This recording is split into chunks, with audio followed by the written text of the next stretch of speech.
Hello everyone, welcome back to my channel. तो आज हम लोग चैप्टर 12 दैट इज सिमेट्री ये पढ़ेंगे। तो आज हम लोग इसका इंट्रोडक्शन करेंगे and then we will solve the exercise. So first of all ये सिमेट्री होती क्या है? ठीक है, सिमेट्री का मतलब क्या होता है? सिमिलर थिंग मीन्स या जो एक दूसरे की एकदम एग्जैक्ट कॉपी हो, ठीक है, वो होता है सिमेट्री। जो एकदम सेम हो, एक जैसे हो, ठीक है, ये होता है सिमेट्री का मतलब। ठीक है, अब यहां पे अगर आप देखिए, सपोज कर लीजिए ये फिगर है, ठीक है। अब इस फिगर को अगर मैं इस लाइन से कट कर रही हूँ, जो आपको डैश वाली लाइन दिख रही है, अगर इस फिगर को मैं इस तरह से कट कर रही हूं, ठीक है, यहां से मैं इस लाइन से कट कर रही हूं या फोल्ड कर रही हूं, तो मैं इस तरह से उसको फोल्ड करूंगी या कट करूंगी कि जो ये दो पार्ट्स जो मिल रहे हैं ये इक्वल होने चाहिए। ठीक है, जब हम इस फिगर को इस लाइन से कट करेंगे तो हमें ये दो पार्ट्स मिलेंगे, ठीक है, और ये दो पार्ट्स जो है इक्वल होने चाहिए सिमेट्री में। ठीक है, या तो अगर आप इसको जो ये लाइन है इस लाइन से अगर आप फोल्ड करेंगे तो आप देखेंगे कि ये जो दो पार्ट जो डिवाइड हो रहे हैं ये ओवरलैप होगा। ठीक है, मींस एग्जैक्टली एक दूसरे को कवर करेगा। तो यही होता है सिमेट्री। ठीक है, सिमेट्री में क्या होता है, जो भी ये लाइन होती है जिस लाइन पे हम उस फिगर को फोल्ड करते हैं या हम कट करते हैं, तो जो दोनों पार्ट्स जो होते हैं वो एग्जैक्टली सेम होने चाहिए और ओवरलैप करने चाहिए। ठीक है, आप चाहे तो इस शेप का या आप बना के देख लीजिए और उसको आप कट करिए, फिर उसको एक के ऊपर एक रखिए, ठीक है, इसको ऐसे फोल्ड कर दीजिए या ओवरलैप कर दीजिए, तो आप देखेंगे कि एग्जैक्टली एक दूसरे को कवर करेगा। ठीक है, और ये जो लाइन होती है, ये जो लाइन होती है जिस लाइन पे हम फोल्ड करते हैं या कट करते हैं उसी को हम लाइन ऑफ सिमेट्री बोलते हैं। ठीक है, ये जो लाइन ऑफ सिमेट्री होती है जो कि फिगर को इक्वल पार्ट्स में डिवाइड करती है, इसी को हम कहते हैं लाइन ऑफ सिमेट्री। और एक फिगर में एक से ज्यादा लाइन ऑफ सिमेट्री हो सकते हैं। ठीक है, अब जैसे इस फिगर में क्या है कि इस फिगर में अगर हम यहां से कट करेंगे तो हम देख रहे हैं दो इक्वल पार्ट्स में डिवाइड हो रहे हैं और दोनों पार्ट्स जो है इक्वल है। ठीक है, मींस अगर हम उसे फोल्ड भी करेंगे तो वो एग्जैक्टली ओवरलैप करेगा। तो एक तो लाइन ऑफ सिमेट्री ये हो गई।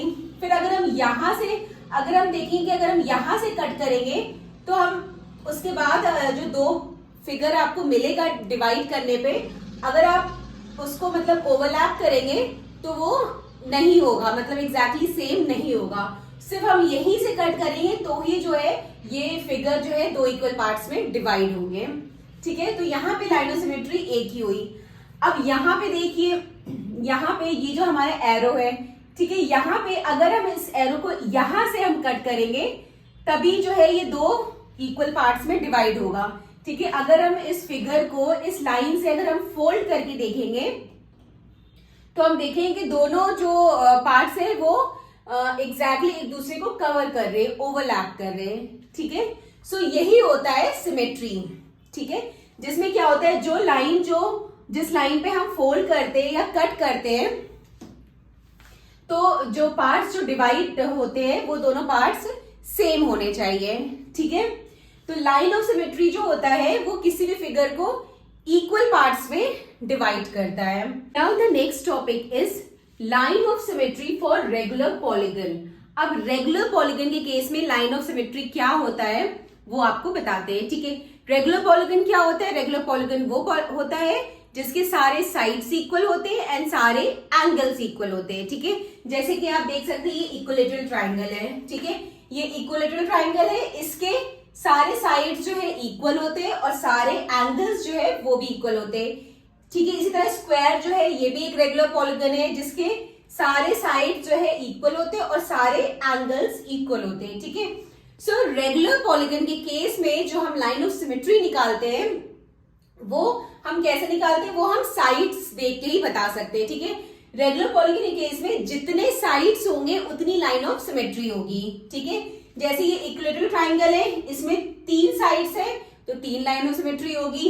इसी तरह ये स्क्वायर है, इसमें 4 साइड है तो 4 लाइन ऑफ सिमेट्री होगी।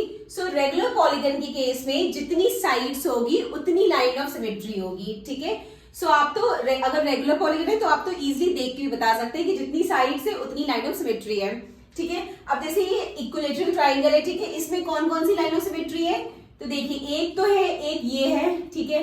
अगर हम ये यहां से ये है, अब मैं इसको अगर फोल्ड करूंगी, इसको मैं ऊपर ले जाऊंगी तो मैं देखूंगी कि इस लाइन पे ये ओवरलैप करेंगे, ठीक है।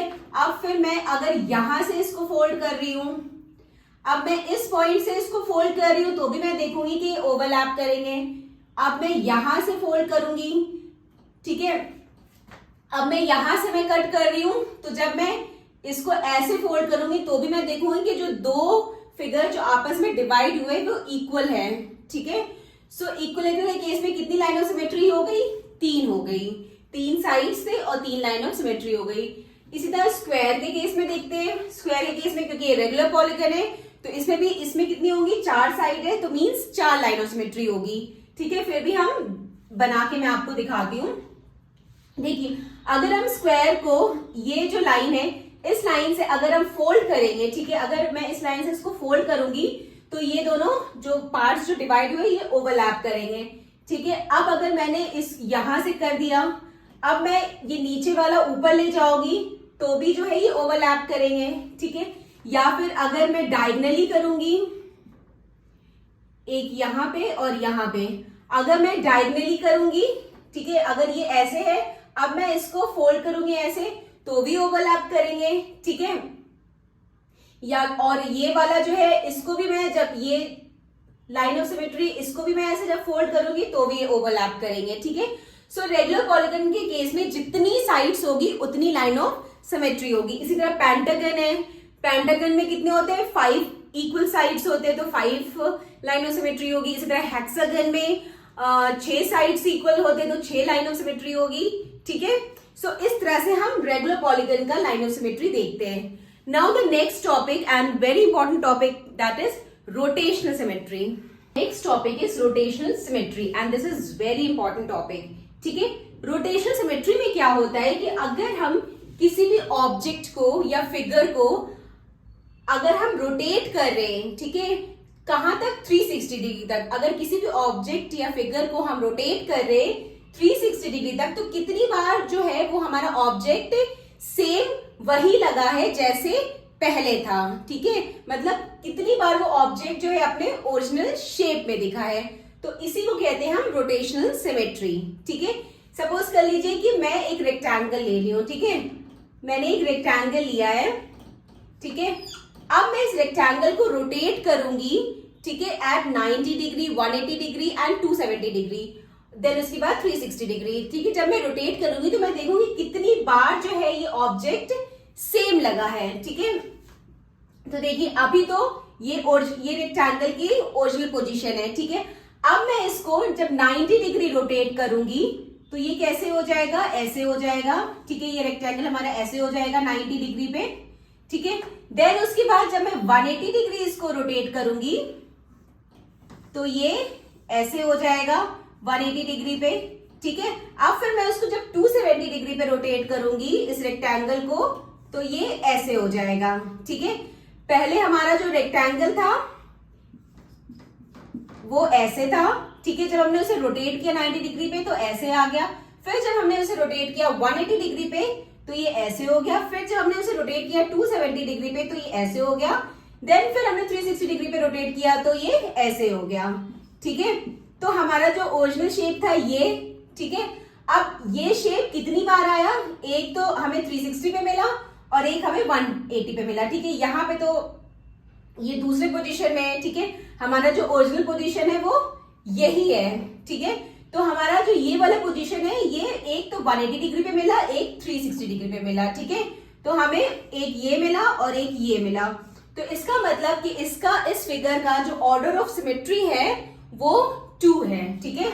ऑर्डर ऑफ सिमेट्री जो है रेक्टेंगल के केस में कितना आ गया, 2, ठीक है।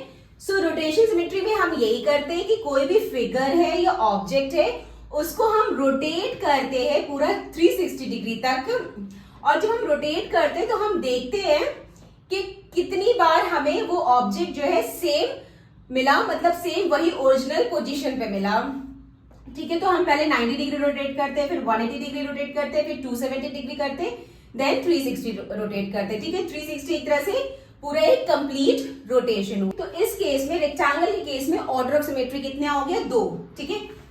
यहाँ पे आप 1 कर लेना, क्योंकि सबसे पहले 180 डिग्री पे मिला है, देन उसके बाद 360 डिग्री पे मिला है, और यहाँ पे 2 कर लेना आप, ठीक है। तो सबसे पहले हमें 180 डिग्री पे मिला था सेम पोजीशन, देन उसके बाद हमें 360 डिग्री पे मिला। सो ऑर्डर ऑफ सिमेट्री कितना हो गया, 2 हो गया, ठीक है। अब हम स्क्वायर के केस में निकालते हैं ऑर्डर ऑफ सिमेट्री। स्क्वायर के केस में क्या आता है, अब वो चेक करते हैं। देखिए स्क्वायर जो है ये हमारा स्क्वायर है, ठीक है। अब ये स्क्वायर, इसकी पोजीशन ये है। जब हमने इसको 90 डिग्री रोटेट किया तो इसकी पोजीशन क्या आ गई, तो भी ये वही सेम पोजीशन पे मिला जब हमने 90 डिग्री रोटेट किया। फिर जब हमने इसे 180 डिग्री रोटेट किया तो भी वो सेम वही पोजीशन पे मिला। फिर जब हमने इसको 270 डिग्री रोटेट किया तो भी ये स्क्वायर जो है हमें वही पोजीशन पे मिला। फिर जब हमने इसको 360 डिग्री रोटेट किया तो भी हमें वही पोजीशन मिला, ठीक है। तो कब कब हमें सेम पोजीशन पे मिला, एक 90 डिग्री पे, एक 180 डिग्री पे, एक 270 डिग्री पे और एक 360 डिग्री पे, ठीक है।